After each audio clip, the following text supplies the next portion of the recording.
In this video, we're going to continue looking at how to translate from rational exponent form into radical form, but we're going to notice something different about these examples. In the previous video, we looked at what if you have 1 over n as your power. And in this video, we're looking at, well, what if our numerator in the exponent is not 1? What do you do? So if I have b to the m over n power, we learned the denominator tells us the root. Denominator of 2 means square root. Denominator of 3, third root. Denominator of 4, fourth root. So what happens to the power? Well, the power that's left goes on the inside with the base. Or, and this is another notation, or what you can do is put it on the outside of the root. So I'm going to look at the first one. Rewrite the following expressions in radical form.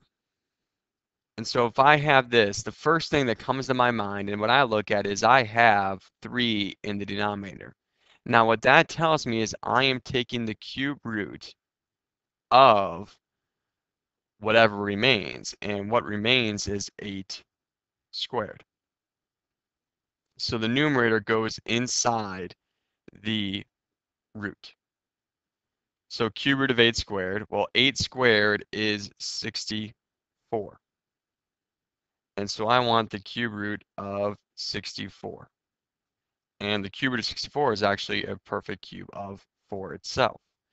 So this is an example of the nth root of b to the m. I could also apply it this way, and I'm going to do that example underneath.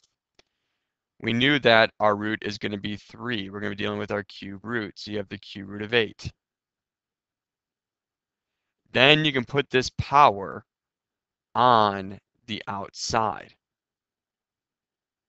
So instead of having 8 squared inside the root, you just have 8 with the squared on the outside of the entire root. Now the reason why this can be helpful sometimes is with larger numbers. The cube root of 8 is very easy to know. It's 2. And so this whole parentheses becomes 2, and 2 squared is 4. So it doesn't matter which notation you use. You're going to end up with the same result. So let's try it out. I have 16 to the 3/2 power. First thing that comes to my mind is that I am working with halves in my denominator, which tells me I'm dealing with the square root. And so what I'm going to do is I'm going to take the square root of my base, which is 16. And I'm going to use this second notation. And I'm going to put my cube, the power of 3, on the outside. And the reason why is because I know what the square root of 16 is. The square root of 16 is 4. And so then I just take 4 to the third power, and I get 64.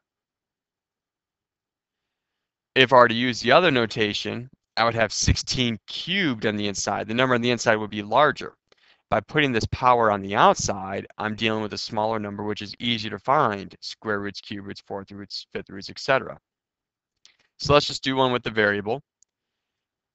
I have the fourth root, because my denominator is 4.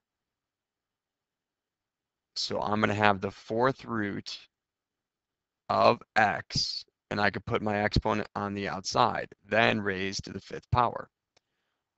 Or if you want to use the other notation, you just have the fourth root of x to the 5th on the inside. Either one is acceptable. And so this is translating if you have a numerator that is not 1 from it. And so the main focus is to look at what your root is first. Take your base, take the number you're raising the power to, take the base and put it in the root, and then take the numerator on the outside. Very helpful when you're dealing with numbers as your bases. If you're dealing with variables as your bases, you can go ahead and use the other notation of take the root and then just write what remains on the inside.